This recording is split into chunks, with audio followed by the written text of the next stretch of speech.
Okay, folks, so again, welcome to this November's meeting, monthly meeting. On the agenda today, we have going to talk about the upcoming AGM. So we don't have a meeting in the last Monday of the year in December. So, but we'll have a meeting again in January, and that will be our annual general meeting where we will do elections, okay, and a few other things. But that part of the meeting should be short, and we'll go to the rest of the content after that. So we'll talk about Europe and EVs. So I did a little trip in Europe, and I'm going to report back some of the stuff that I saw, and talk about market share and all that in Europe. And am I recording? Yeah, I'm recording the right thing. Okay. Then we'll give you a brief EVX project update from what we had last time. We'll talk about EV news. So Mike will do the EV news as usual. Then we'll talk about past and future events. There aren't very many past and future events because we're sort of at the end of the year for us right now. So then we'll do a roundtable. Okay. So can you go next? There you go. Okay. So the upcoming AGM. So January 30th at our regular monthly meeting, we'll have the AGM. And for those who are not familiar, the way the board works is we have up to 8 directors. There's one person waiting here. I see that. I'm getting to it. Sorry. Okay. I got this. So we have, the board is composed of up to 8 directors. And so we do elections for the directors, and then the directors do the election for the executives. There are 5 people who are in their second year of a 2-year term. So there's Mike, Darren, Mitchell, Rob, and Sam, who got elected or re-elected last year and are staying on for another year. And then there's 3 people who are who may seek re-election. So myself, Craig, are sure we're going to seek re-election. Nicola isn't sure at this point, right?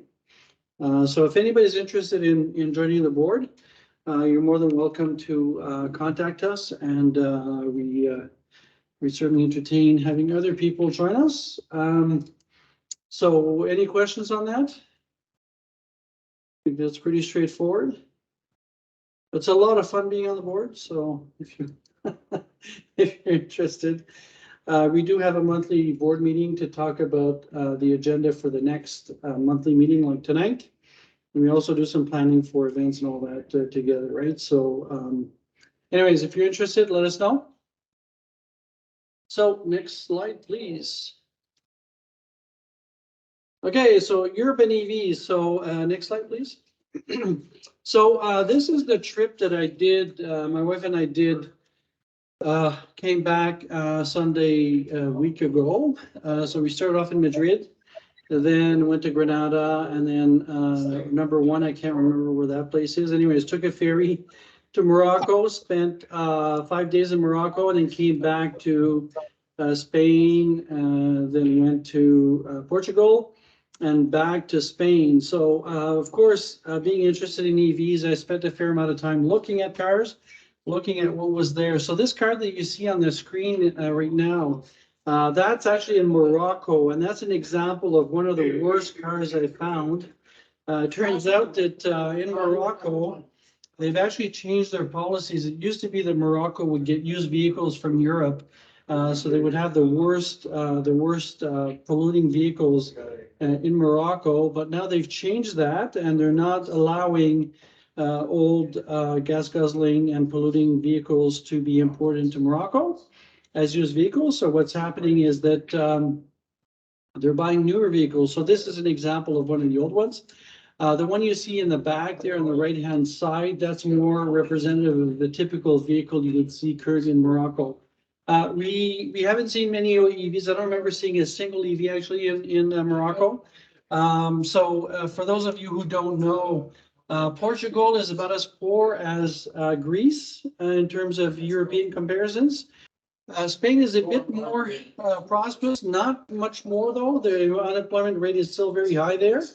And Morocco is poorer than Portugal and Spain. So these are probably some of the poorest portions of Europe and Northern Africa, right? So So that explains in part why EVs aren't yet so popular. So anyways, next slide, please. Oh yeah, one thing I didn't mention here is most cars in all of those countries are diesel, okay? And the stink of diesel is everywhere. Okay, so anyways, so in Madrid, the first city we visited, the first EV I saw was Mike's favorite EV, the Mazda MX-30. And I was surprised that I would actually see one on that trip, but there was one, and that's the one we could see there at the on the left-hand side. There's a night base on the top right-hand side. The other thing that I found that was very interesting is Madrid has got a number of electric buses. So this bus right here, as you can see, it says it's 100% electric. Excuse me, they have many others that are electric also. I don't know the numbers, but they're well on their way to electrify their fleet, which is great to see. These cities, these large cities in Europe tend to have lots of pollution because of diesel engines, right? So next slide, please. There we go. So in other locations throughout Europe, I don't remember specifically which city we had what, but I saw one of the vehicles we would have loved to see in Canada, which is the Nissan ENV200. That's a DHL van you see there, so fully electric DHL van. The car in the middle, that's the Renault Twizy, and it's used by the Spanish Red Cross in this case, which is kind of cool. And then the other one on the right-hand side, those are tourist vehicles. They're tuk-tuks essentially that give city tours. So, and some of them are 100% electric. So that's kind of cool to see. That's in Portugal, actually, the electric tuk-tuk. So next slide, please. So other vehicles that I saw, so Renault Zoe, those are very popular. It's the most sold car, I believe, in Europe, electric car in Europe up to now.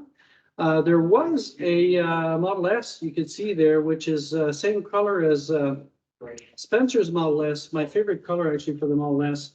That's a fairly old one though. And you could see there at the bottom, there's two e-trons.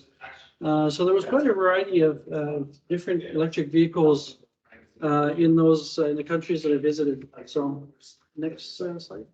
So while I was there, I noticed a bunch of other interesting vehicles, which I happened to take pictures of. So Fly Toledo on the right upper hand there, that's a some kind of a zip line thing in Toledo. And you can see the other vehicles there. They're older vehicles that are still kicking around. Next slide. It's similar stuff. So similar vehicles. The one on the left, it's got this weird hammer in the back. I don't know what the heck it looks like. That's Thor's hammer. But what? Because why not? Because why not? I guess I don't know. Anyways, so there's a lot of interesting vehicles like that out there. Okay, so in terms of market share in the EU, you can see here these are the numbers over the last few years. I don't have any 2022 numbers here, but you can see that the total share is up to 18%. That's Europe-wide, and that includes obviously some countries like Greece and Spain and Portugal that are a bit of a laggard in terms of adopting EVs, right? If you go to the next slide. I just want to point out that Canada is currently where Europe was in 2020. I'm just saying. Yes. So, Yes, and actually, if you look at the next slide, I don't know if that one's going to illustrate it properly, but this shows the progress over time of market share rate, and you can see that once you get past a certain point, it starts growing very rapidly, right? So you can see that Norway obviously is very high. This is electric only here. It doesn't include plug-in vehicles, right? So so it's not the same as the previous slide there. But you can see that there's several countries that are pretty high. Portugal is pretty low, right? Spain is not in there. They don't show it in there. But Portugal, being a relatively poor country, is fairly low. I don't know why Belgium would be so low, but anyways. Next slide. I think that's it. Okay, cool. So let's go to the EVX update. So not very much to talk about in terms of EVX update. Suffice to say that that's what the trailer looks like today, or yesterday actually. So we just got a tarp and tied it down for the winter. And it's going to stay there, we're hoping, for the winter, unless I don't think we're going to need it this winter. We took out a few things that we needed we thought we would need for the winter, but most of the stuff is in there. So anyways, in terms of updates, as many of you know, we've done over 1,000 test drives. We're still doing some concierge service events. There's a few coming up. I know in my case, I'm doing some Monday and Tuesday. Mike did one on Saturday, the first one. He did 3, but one event with 3 test drives on Saturday, right? 3 test drives. And then you've got a bit Got one more. tomorrow. One tomorrow, okay. And we got a few others. Phil in particular is also signed up for that, right? So it went well, right? No issues. Yeah. So so that was good. I think overall, you know, when I'm reflecting on what we've seen in this year, the concierge service, we thought this would be a major component of this, what we would do this year. It hasn't for a bunch of reasons, but I think that if you look at how many test drives do we do for the amount of invested time we have, doing the events where we do test drive after test drive gives us a lot more time that we're spending on it, right? So I think that it might be the, you know, the preferred way of doing things going forward. So anyways, many thanks again to everybody who's helped and everybody who's going to be helping the next couple of days. I think we've had a terrific year. We're in discussions right now with EnviroCenter to see how we're going to do things in the upcoming year. Still haven't quite resolved the details yet, but I'm very excited to see what we're going to do next year. You know, we seem to have a rhythm going where we set up events and they just happen. Everybody knows what they need to do, and it works out well. And you remember last month we talked about the survey results, which were just absolutely amazing. So so that should help us to get some funding for future activities. Okay, so that's what I wanted to say about that. So Mike, with My turn with the news. The middle is here. Okay. All right, so next slide. Okay, so Volkswagen, we're gonna start off with Volkswagen for tonight. They have delivered 500,000 EVs now. They've reached the production goal for the ID family. That includes ID 3, 4, 5, and 6, which we don't get the 3 here in North America. The 5 and 6 are for China, so whatever. We get the 4, and there are, you know, a few of those. That's from October 2020. The milestone occurred a year earlier than they expected, and they currently have 135,000 cars of ID flavor on back order. So that's a healthy backlog, and they're going to launch 10 new EVs by 2026, including the ID Buzz, which is hotly anticipated for North America. In 2024, it's going to reach our shores, and they're also planning on an as yet unnamed ID car for 25,000 euros. Unclear whether that'll hit North America as well, but it's definitely going to Europe. So they will have yet another affordable EV that we don't get. But hopefully they bring it here too. So get out there on Twitter and start bugging Volkswagen, or not Twitter, whatever. Pick your social media, Mastodon, and start bugging Volkswagen to bring the 3 and the cheaper one to North America. And maybe they will.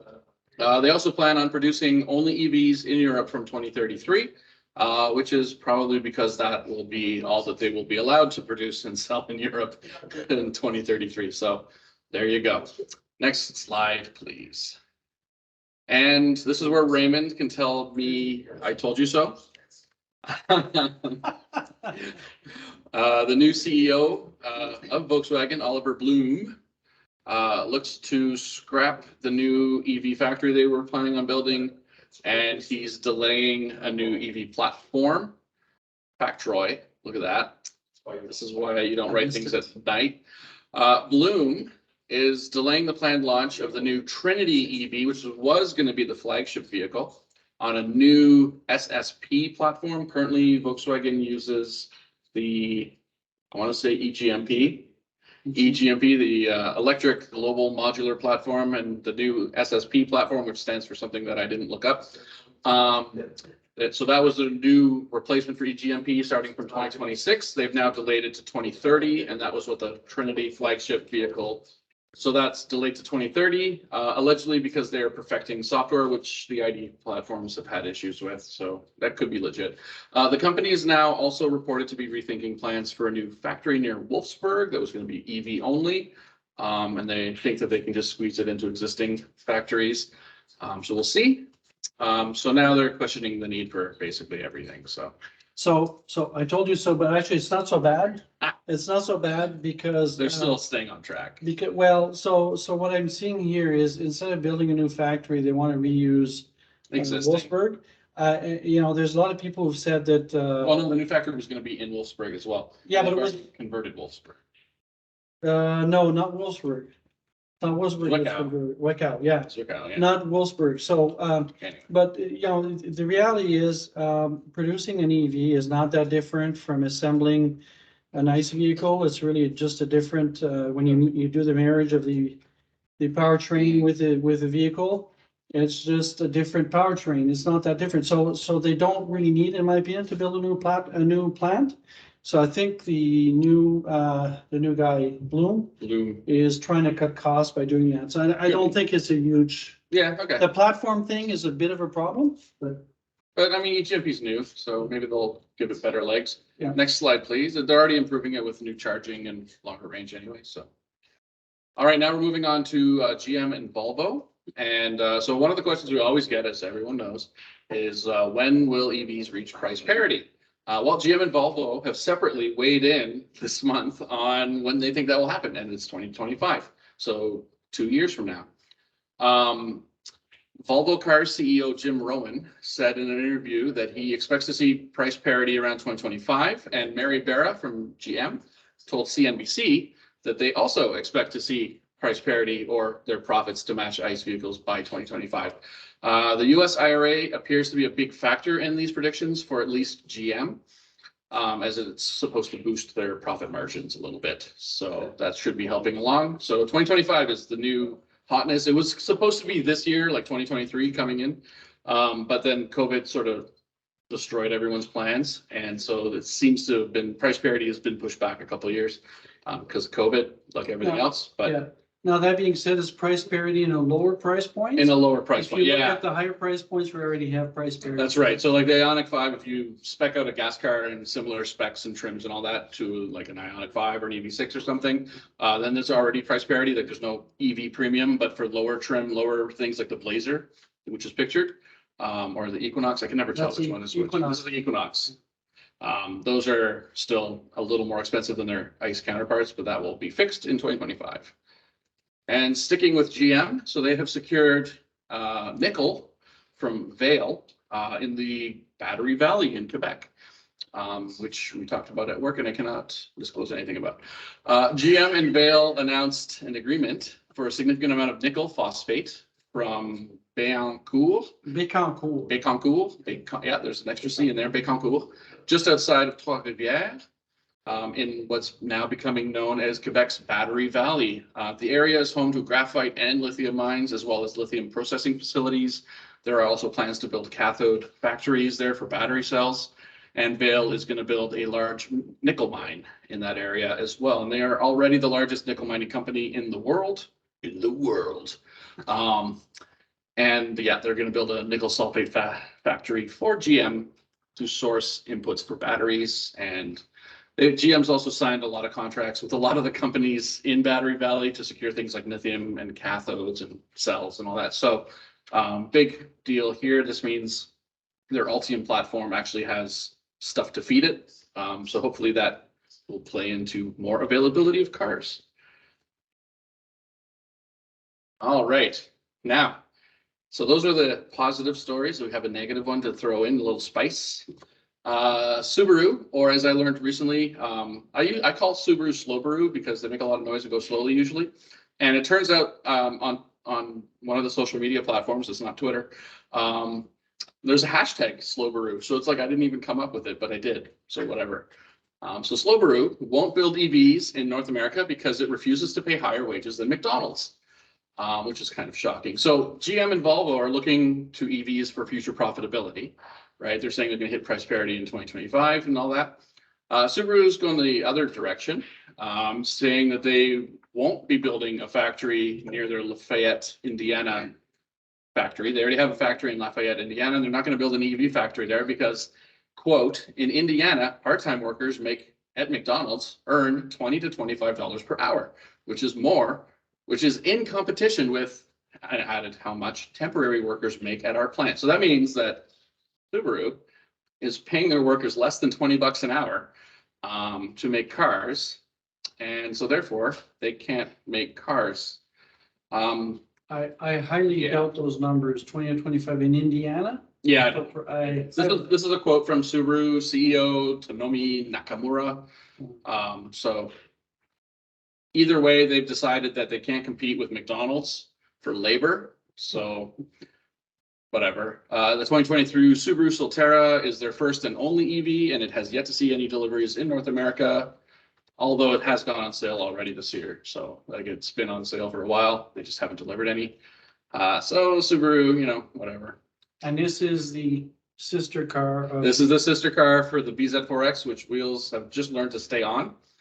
It took them 6 months to figure out how to keep the wheels from falling off. So they fixed that now. So hopefully that's true for the Solterra. Figure out the range. And yeah, the range is an issue. I didn't even put that in the news, but for those who are wondering what we're talking about, there was some test drive, like an automotive magazine in Scandinavia had a bunch of BZ4Xs to test from Toyota. They gave them the cars because that's how this works. And they ran their normal range test and they got half the value that Toyota said it was supposed to get. And so they're like, well, we thought we did it wrong. So they ran the test on the other two vehicles they had, got similar results. So then they thought, well, maybe we're testing it wrong somehow. So they reran the test again on all three vehicles with ideal conditions, and they still got half the range that was advertised. So now there's a bit of a scandal going on with the BZ4X. So if you're one of the BZ4X people waiting for one, ID4 is looking pretty sweet. Next slide, please. All right, so keeping with the Japanese automakers that are sort of going backwards, the Prius has been, like the new 2023 Prius has been revealed. It looks pretty. The conventional version is basically the same as the old one, except it looks nicer. The plug-in hybrid one is getting some improvements that are actually kind of good. So there's a switch now. The 2023 version is finally switching from nickel metal hydride batteries to lithium ion cells. So that should fix the premature aging of battery problem that Prius owners have. And then people are like, EV batteries die after 8 years. And it's like, no, that's just nickel metal hydride batteries in Priuses, not EVs. But anyway, so that'll be solved now starting in 2023. They also get 50% more range. So it's up to 60 kilometers, which is reasonable. It's respectable for a plug-in hybrid. Although it's still less than the RAV4 Prime, which gets a range of 68 kilometers, so almost 10 more. The Prius Prime, as a refresher, exists in a segment that once contained the Chevy Volt and the Honda Clarity and the Hyundai Ioniq plug-in hybrid, the OG Ioniq. But both GM and Hyundai have ended production of those plug-in hybrids in favor of pure electric vehicles, and the Clarity was just killed off and only exists as a fuel cell vehicle, which sells in extremely small numbers. So the Prime has the market to itself, but that's because everyone's gone to EVs basically. So yeah, it looks nice though. Can't deny that. Okay, so Imperial Oil, also known as ESSO, for those who aren't sort of into the oil industry, they've chosen Flow to build out their charging network. Now these will be not branded as Flow chargers. They will be branded as ESSO or mobile chargers probably, but Flow is the one that will be building and supplying them to ESSO or Imperial Oil. This agreement also includes the transfer of credits. So there's carbon credits involved that Flow will be getting from ESSO, and those will be going towards beefing up their charging network and buying new charging infrastructure and all that.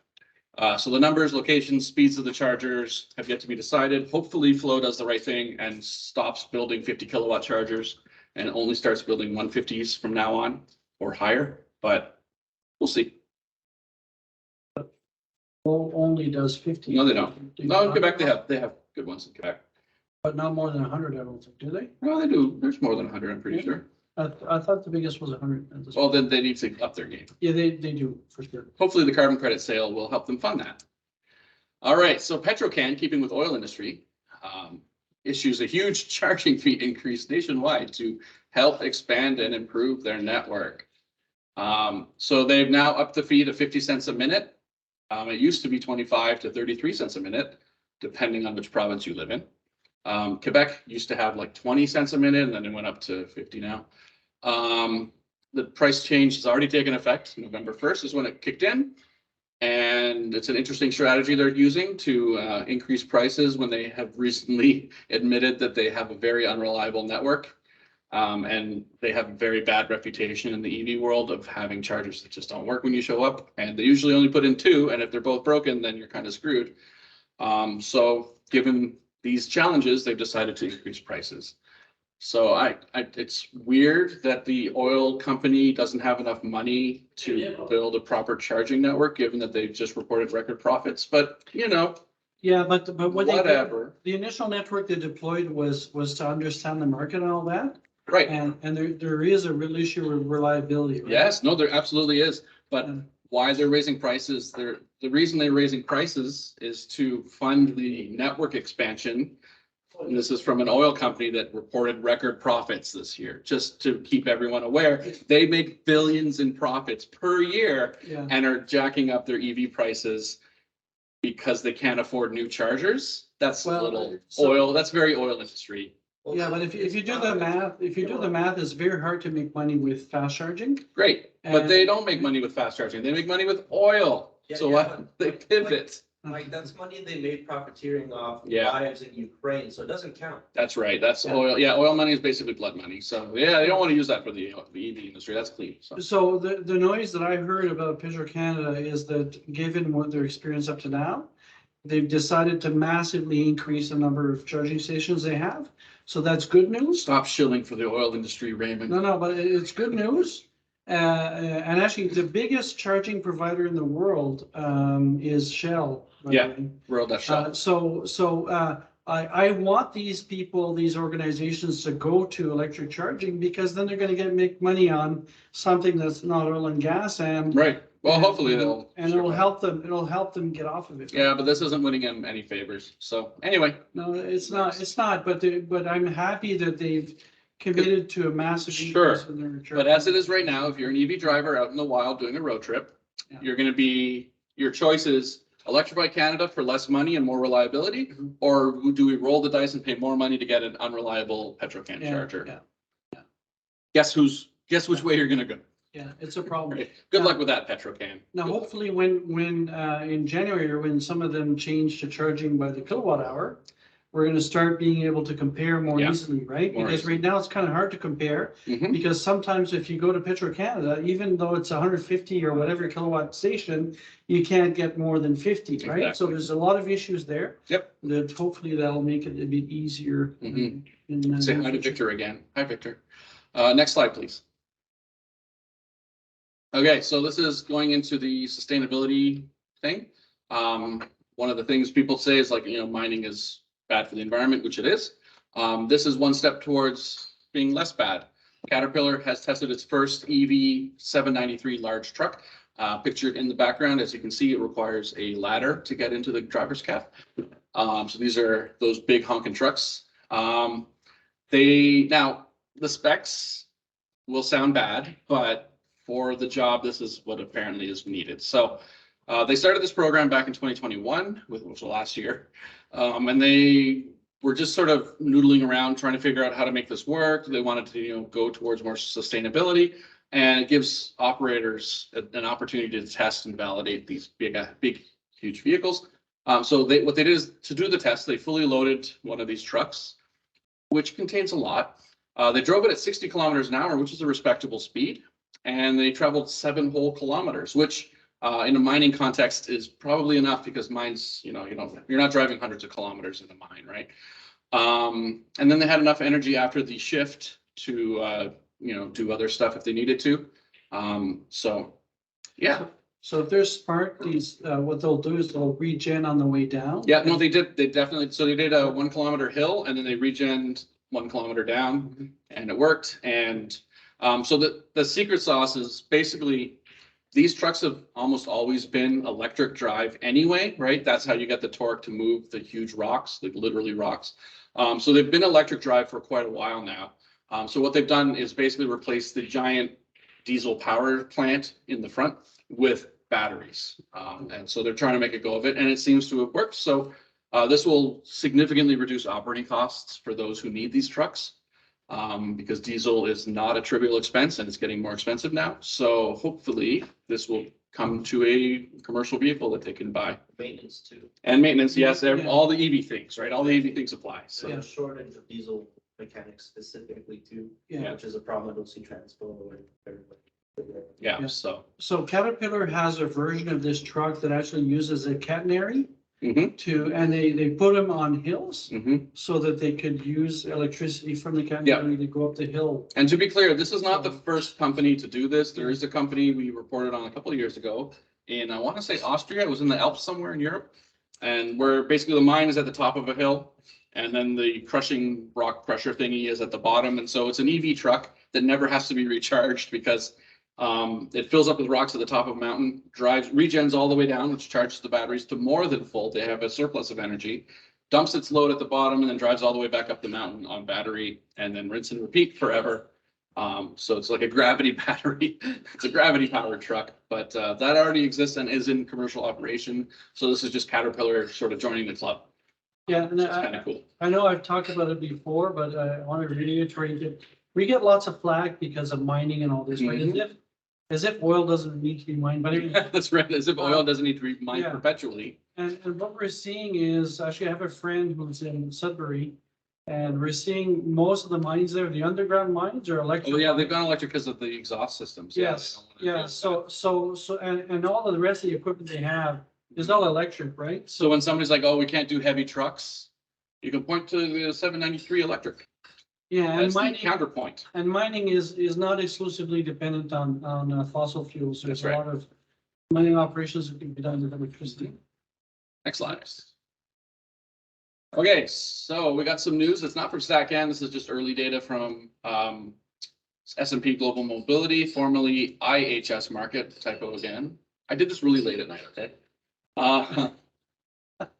So for third quarter 2022, market share of plug-in vehicles, so that's plug-in hybrids and EVs, went to 9.4%. So we're almost at 10%. Now, the plug-in hybrids make up only like 1% of that. So it's mostly EVs we're talking about here.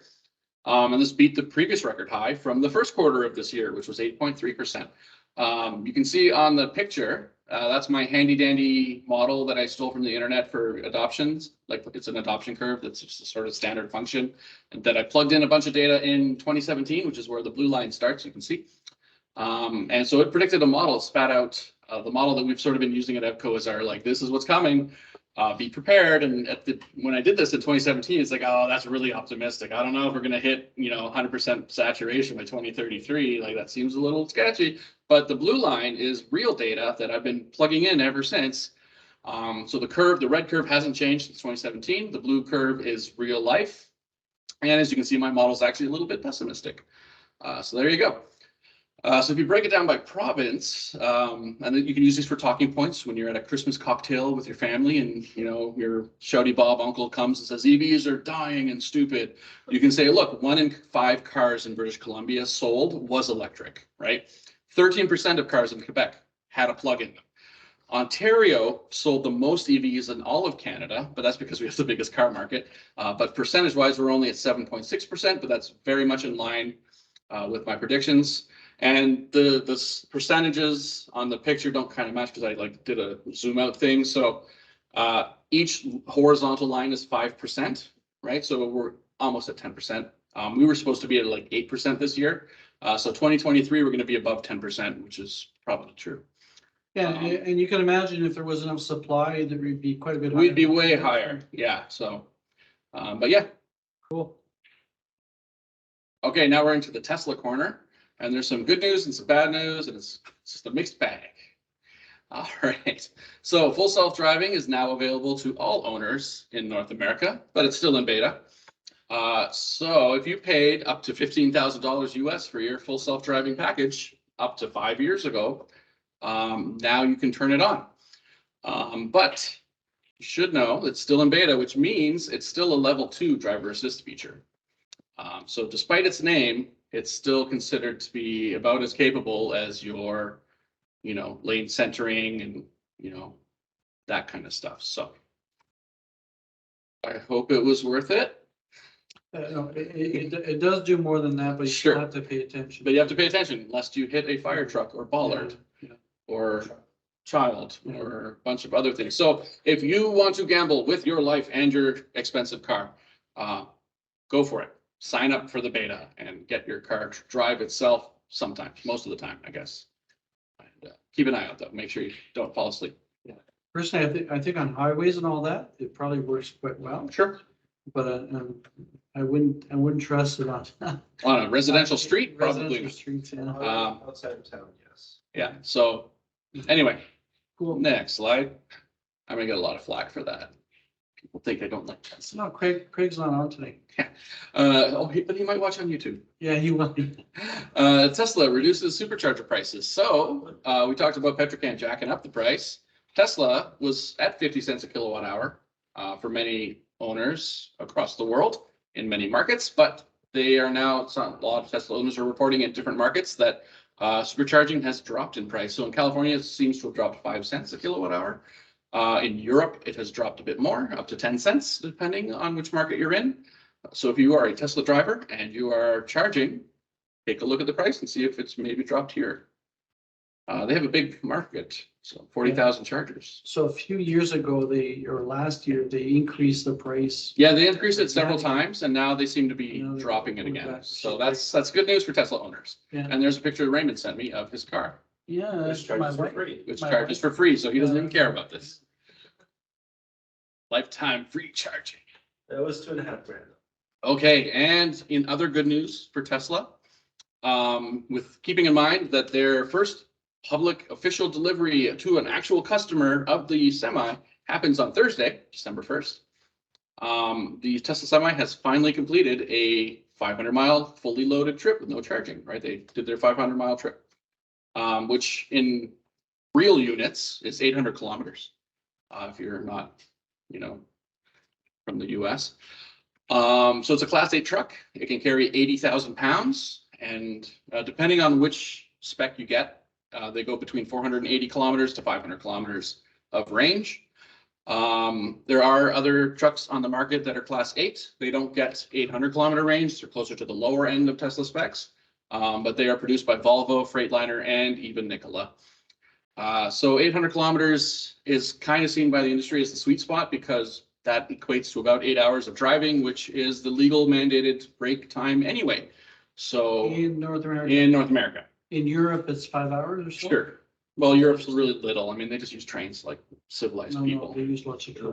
They should use more trains. We need to use more freight trains, people. Electric trains. It's for Yeah, last but you mile wouldn't- stuff, which is. Yeah, no, the last mile is fine. Yeah. Which is perfect for electric cars. Yeah, no, electric trucks are great for last mile, but in North America, we abuse trucks like crazy. So in North America, the regulations were changed so that electric trucks can actually carry 82,000 pounds Yeah. to account for the battery size. But what I heard is, So the truck can weigh 82,000 pounds, but it's 80,000 pounds of cargo.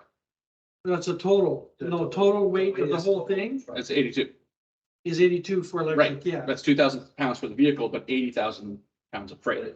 No, the vehicle's a lot more than that. So it turns out you could carry about 60,000 pounds of freight Oh, because the vehicle is about 20 tons. So, but it turns out that the Tesla Semi is about the same weight as a diesel truck, which is surprising because most people expected it to to be heavier. higher, yeah. Anyway, that's cool, electric trucks. And I think that's it for me. So see you next month or January. Any questions though before we go? Questions, comments, concerns? Anything in the chat? Yell at me about being snippy about Tesla.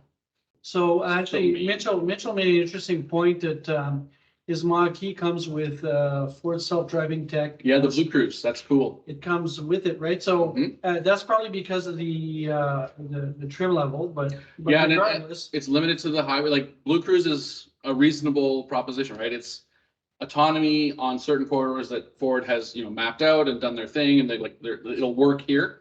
which is a little different than what Tesla is promising, which is basically you can be drunk and the car will drive you home one day kind of thing, which is sort of their pie in the sky idea, but in reality, it's not. Whereas Blue Cruise is always like, you could use this on these highways. These are the highways, and it's really cool. It works really well. They So, haven't hit any fire trucks. so Lynn says to tone down the snark about SSD. She says she likes using it, so.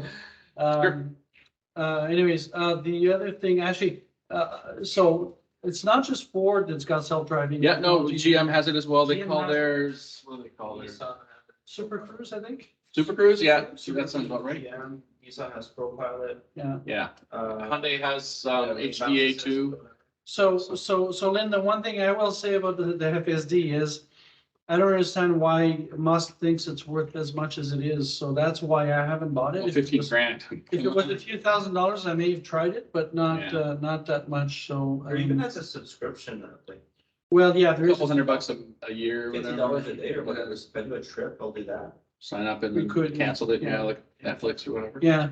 Anyway, Anyways, but it will be interesting to see how that stuff turns out over time, right? So, Mhm. any other comments, anybody? I'm Matt Eglin. He converted me to thinking that FSD is nonsense. So you can blame him for my snark. Yeah, but I think it's gonna happen someday. but it's Maybe. taking I longer mean, we need than- like a HAL 9000 sort of leap in technology, but Yeah, it's taking longer than what I was hoping for, but you know, the hell, it is what it is, right? Okay, so if there isn't any other comments, then we'll talk about, we're probably gonna finish early today, so which is, good, because then I'll be able to have a second beer. Good. Okay. So, past events, whoops. I didn't do it. So, sorry, don't, okay, there we go. Okay, so, Cars and Coffee, we had Cars and Coffee again in November. I was able to attend a couple of them, I think. Don't remember, actually. No, I was gone. I was gone all Yeah, you the didn't attend any. Although I was I there? Yeah, I didn't see any of them. Yeah. Anyways, but, Mike was there, obviously, and. Well, I was there for, yeah, for all of us. My understanding is things went quite well again, so it's nice to see different vehicles and different people showing up. And I could change the slice from here. So in terms of past events, so here in the background, you could see this is the parade that we did last weekend that Mike really wanted to come to, but he was too busy. Correct. I just teasing Mike, but anyways, the parade went quite well. The only problem we had really is our powering system. So if we had Mike's car pulling the trailer, it would Which have I been, can't, I don't have a trailer hitch. I know you don't have a hitch yet. We're gonna get you one, right? Oh, cool. So Thanks, man. not for free. Oh, well. Anyways, so if we had a hitch on Mike's car, we could have plugged it in or plugged in the lights in his car and run all of this, the lights in the car and the trailer. But what we did instead is we had an inverter, a fairly small inverter that would actually stop working every 3 or 4 minutes. So we had to restart it every 3 or 4 minutes. Wasn't bad because it would turn the lights off only for about 3 or 4 seconds and we were okay. In my case, I had my battery from my boat, the 12-volt battery, which seems to be at end of life. So it didn't last very long. Actually, not far after we had started the parade, I couldn't keep the lights on for very long at all. I could keep them on for a few seconds at a time. You couldn't use the Elon Musk like dancing car mode No. thing, so that gimmick wasn't even useful for you. No, I couldn't. I So wanted sad. to use a boombox to do music, and I couldn't do that because now they've changed it so the boombox doesn't work if you're moving, only if you're stopped. So I did use it. I did put it What in the about park the a few fart times. signals? I mean, you could have at least done the fart. I did a signals. few farts, but There you go. that nobody seemed to notice. Anyways, so other events aside from Santa's parade. So we had a few corporate events again this month. One at Ottawa Hospital.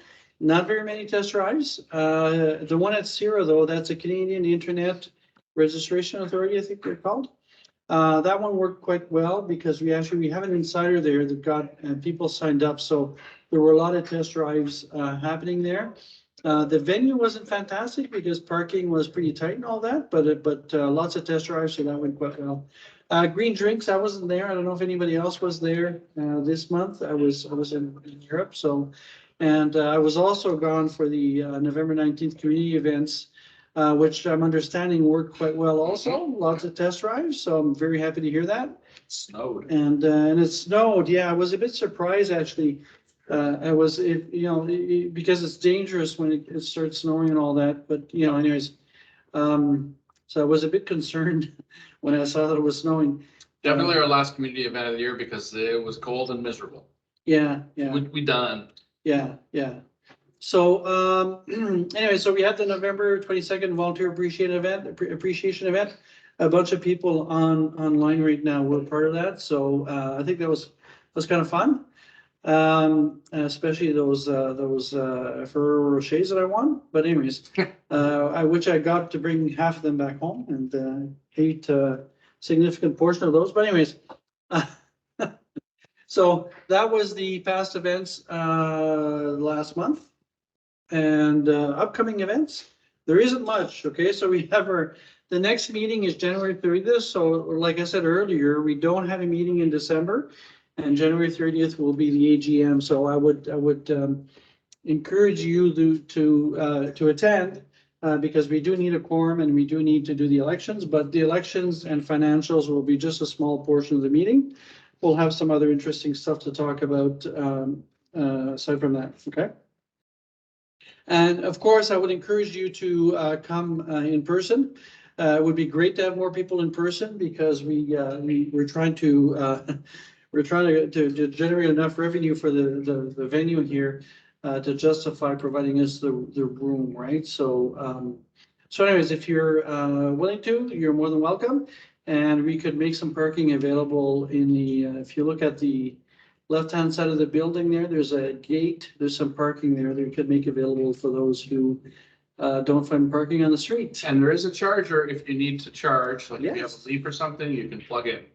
Yes, or if you're bringing For a free. Sparky or something. Or Sparky, yeah, you can plug in for free. Yeah. Level 2. Yeah, and it's how many amps? 40? I don't know, it's enough. I think it's at least 40, maybe more than that anyways.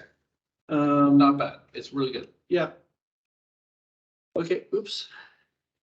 There we go. So upcoming events, not very many, like I said. So December 13th, there's going to be an event with the Unitarian Church where they're going to have someone speak about a long trip that she did. So she went from Ottawa to Victoria and back with her EV. I'm trying to remember which EV it is. I think it's a Bolt. So she's going to talk about her trip, and she's got a blog. The lady in question has a blog, so we're gonna try to sponsor that in some way to try to get more people to it and to use it as a good story for long distance travel. And if you're interested, I'll put the details up on the website as to how to dial into the event, and we'll put the recording up on our site also.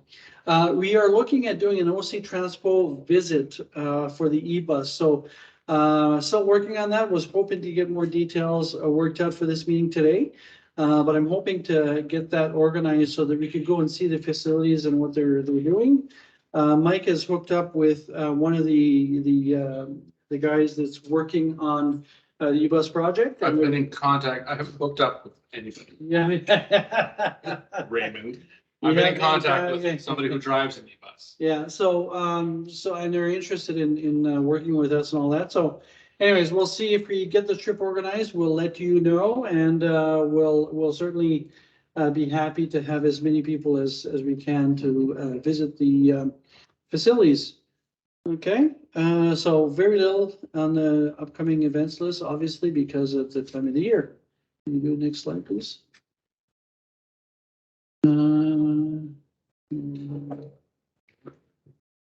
Hang on. There we go. There, okay. So, yeah, I did say that there's very little, but there is still Cars and Coffee. So those are the dates. The dates are actually, the events are actually on our website. I put them up there today. So we may have some in January also, right? Yeah, so So, up here. So Cars and Coffee, we're gonna sort of pare it down locations wise, we're going to try and just go to the same few for the winter months just to make life a bit easier. These places are known to have good parking and lots of indoor space. And they're sort of peppered around the city a little bit, but we're not going to be going out to like Almont and Carlton Place and stuff, just to save on, winter driving and all that. So we'll be more local to Ottawa in a few regular places. I do plan on doing some January events, but I haven't figured those out yet. So look for those on our website and on Facebook and all the socials, Twitter. We're on Mastodon now, not Twitter, Instagram. We have Hive is another one. So find us on all of them, even Twitter. But yeah, so, and we're not obviously having a Cars and Coffee on Christmas Eve or New Year's Why not? because, come on, Just kidding. be live. All right, so that's We'll where we'll be. take a break for a couple of weeks there at least. Okay, so hopefully we'll have some of you join us. We tend to have a different crowd on those events, but it's a good crowd. So again, if you are, we would encourage you to subscribe to the EVCO channel. We're trying to bring up the numbers. I think We have we're like somewhere 60 something. 60 something. So what I've been doing. You need a new screenshot. Yeah, I do need a new screenshot, absolutely. Like this one's from A while ago. February. Yeah, a while ago. So, yeah, so we're trying to send as many people to that as possible to try to get a bit of more impact, right? For people who are looking, generally speaking, for information about EVs on YouTube or on the internet. If we could get them to see some of our presentations, that'd be fantastic. And you go to Roundtable, but we'll do our closing. So for those of you joining us on YouTube, this is the part where we normally do our roundtable. So if you're here live, you can participate in our roundtable. But if you're not, then this is where the video ends for you. And so we'll see you in January for the January meeting. But thanks for watching. Yeah, and I forgot to mention earlier, thank you again to CA for sponsoring for paying for the wrap for the trailer. That was certainly very helpful, so. Yep. And next year I plan with Nick, hopefully, we'll do some fun road trips and charging videos, and we have ideas. We were a little busy this year with EVX, but A little busy. we'll get some better content up that's a bit more entertaining and a bit more fun. So Cool. thanks for watching, and we'll see you in a couple of months. Okay, in the new year. And for the rest of you, we'll just stop the recording. No, you gotta wait for the pause so that I can cut. Okay. So we're gonna cut now. Really?